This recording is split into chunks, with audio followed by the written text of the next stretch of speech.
क्या हुआ जब एक साधु को मक्का मदीना में घुसने से रोक दिया गया? आखिर वो साधु क्यों मक्का जाना चाहता था और उसे क्यों रोका गया? दोस्तों, जैसा कि आप जानते ही हैं कि किसी गैर मुस्लिम का मक्का मदीना में प्रवेश वर्जित है। अगर कोई मक्का जाना चाहता है तो उसका मुसलमान होना जरूरी है। लेकिन क्या आपने कभी सोचा है कि कोई साधु जब मक्का जाने की कोशिश करता है तो उसके साथ क्या होता है? क्योंकि आज हम आपको एक ऐसी घटना बताने जा रहे हैं जिसमें कुछ ऐसा चमत्कार हुआ जिसे सुनकर आपके होश उड़ने वाले हैं। तो दोस्तों, वीडियो में आगे बढ़ने से पहले आपसे एक छोटी सी रिक्वेस्ट है कि अगर अभी तक आपने हमारे चैनल अनोखी दुनिया को सब्सक्राइब नहीं किया है तो जल्दी से कर ले, ताकि हमारे आने वाली वीडियोस आपको लगातार मिलती रहे। इस घटना की शुरुआत होती है एक अंतर्राष्ट्रीय कथावाचक साधु महाराज से, जिनका नाम हम गोपनीय रखना चाहेंगे, क्योंकि इन साधु का मानना है कि अगर हम धर्म की रक्षा करेंगे तो धर्म हमारी रक्षा करेगा। इसीलिए हम साधु महाराज का नाम आपको नहीं बताएंगे, लेकिन उनके साथ जो हुआ और उन्होंने जो किया वो हम आपको जरूर बताएंगे।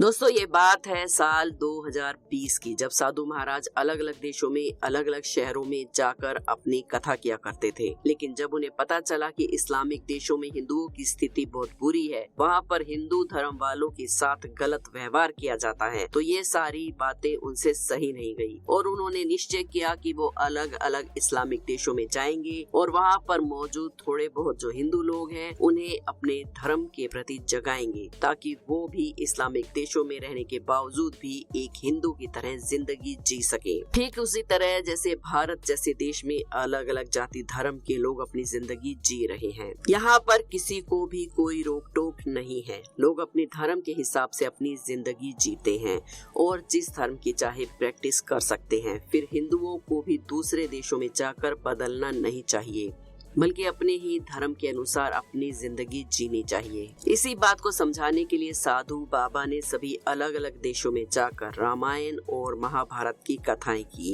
लेकिन जब वो सऊदी अरब पहुंचे तो उन्हें कुछ और ही नजारा देखने को मिला। असल में बाबा जब सऊदी अरब पहुंचे तो उन्होंने देखा कि वहाँ पर हर धर्म का सम्मान किया जाता है। वहाँ पर हिंदू हो चाहे मुसलमान हो, हर कोई मिलजुल कर रहते हैं। अब सऊदी का माहौल तो ठीक था, लेकिन तभी उन्हें मक्का के बारे में पता चला, जो साधु बाबा की कथा वाली जगह से मात्र कुछ ही किलोमीटर दूर था। जब साधु बाबा को पता चला कि मक्का मदीना वो जगह है जहाँ पर हिंदुओं का जाना वर्जित है, यानी कि कोई गैर मुसलमान इस जगह पर नहीं जा सकता, तो उन्हें ये बात बहुत बुरी लगी। हालांकि इन जगहों के बारे में जानने के लिए बाबा ने वैदिक साहित्य का इतिहास पढ़ा, जिसमें खास तौर पर यह बताया गया कि काबे में लगे पत्थर, जिसको इस्लाम धर्म में लोग चूमते हैं, कोई मामूली पत्थर नहीं बल्कि भगवान शिव का शिवलिंग है। इतिहास की पुस्तक में लिखी इस बात को जब साधु ने जाना तो ये जानकर साधु महाराज को बहुत हैरानी हुई और वो सोच में पड़ गई कि जिस स्थान पर हमारा शिवलिंग है वहाँ हमें ही जाने क्यों नहीं दिया जा रहा है। उस पुस्तक से पूरा सच जानने के बाद साधु मक्का मदीना में मौजूद शिवलिंग को देखने की इच्छा जताने लगे। वे चाहते थे कि मक्का के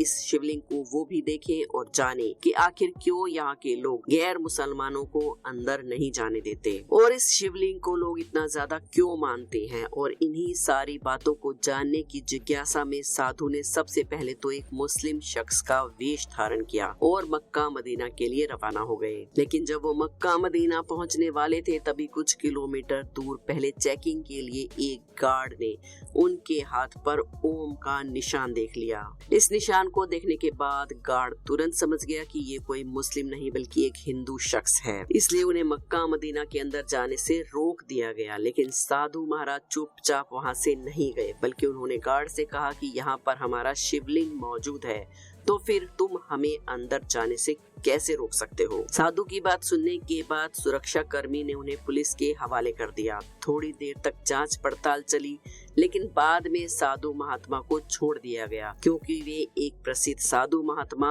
और कथावाचक थे। उन्हें इस तरह लंबे समय तक गिरफ्तार करके नहीं रखा जा सकता था, इसलिए पुलिस ने उन्हें छोड़ दिया। लेकिन इन सारे चक्करों में वो मक्का मदीना नहीं जा पाए और इसी बात को लेकर उनके मन में हमेशा ही असंतुष्टि रही। लेकिन इस घटना के कुछ ही दिनों बाद सोशल मीडिया पर एक फोटो जोरों से फैल गई। वायरल होने वाली फोटो में काले पत्थर का एक शिवलिंग नजर आ रहा था, जिसे हर कोई देखकर दावा कर रहा था कि मक्का मदीना में बने काबा के नीचे वाले भाग में शिवलिंग के दर्शन हो गए हैं। और ये फोटो कहती है कि वैदिक साहित्य का इतिहास पुस्तकों में शिवलिंग के बारे में जो भी लिखा है वो 100% सत्य है। लेकिन कुछ ऐसे भी लोग हैं जिनका ये मानना है कि ये शिवलिंग नहीं है बल्कि काबा का ही एक कोना है, जिसे रुक अल यामीनी कहा जाता है। इतना ही नहीं, इस काले पत्थर को लेकर बहुत सारी अलग अलग तरह की बातें कही जाती हैं जो लोगों को सोचने पर मजबूर कर देती हैं कि आखिर इस काले पत्थर का राज क्या है और क्यों इसके बारे में इतनी अलग अलग तरह की बातें प्रचलित हैं। असल में दोस्तों, जब इस्लाम धर्म से ताल्लुक रखने वाले लोग हज की यात्रा के लिए मक्का मदीना जाते हैं तो यहाँ मौजूद काबा में लगे काले पत्थर को चूमना नहीं भूलते।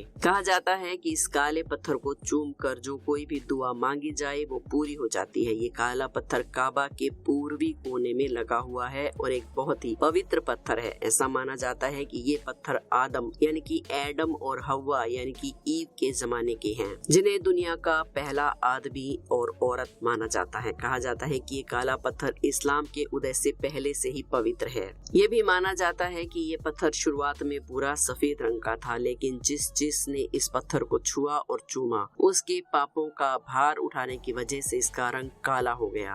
हालांकि कई सारे लोगों का ये भी मानना है कि ये पत्थर शुरुआत से ही काला है और अब सच क्या है और झूठ क्या है ये तो किसी को नहीं मालूम। लेकिन इस्लाम धर्म में इस काले पत्थर को किसी भगवान से कम नहीं समझा जाता, बशर्ते उनके धर्म में भगवान जैसी कोई चीज नहीं होती। लेकिन फिर भी वो इस पत्थर को इतना अहम मानते हैं कि उसे चूमे बिना उनकी हज यात्रा पूरी नहीं होती। सऊदी अरब में मौजूद मक्का पूरी दुनिया के इस्लाम लोगों के लिए पवित्र धर्म स्थल है। इस्लाम को मानने वाले हर एक शख्स के लिए कम से कम जीवन में एक बार हज करना बहुत जरूरी माना जाता है, बशर्ते कि उनके पास उसके लिए जीवन में सुविधा हो, यानी कि आर्थिक रूप से उनके पास सुविधाएं हो। उसे मक्का जाने के लिए किसी से पैसे मांगने की जरूरत ना पड़े और ना ही उनका पैसा चोरी का, मक्कारी का और धोखे का होना चाहिए और वो शख्स शारीरिक रूप से सक्षम भी होना चाहिए। इतना होने पर श्रद्धालु मक्का जाकर अपनी हज यात्रा पूरी कर सकते हैं, जिसमें उन्हें पूरे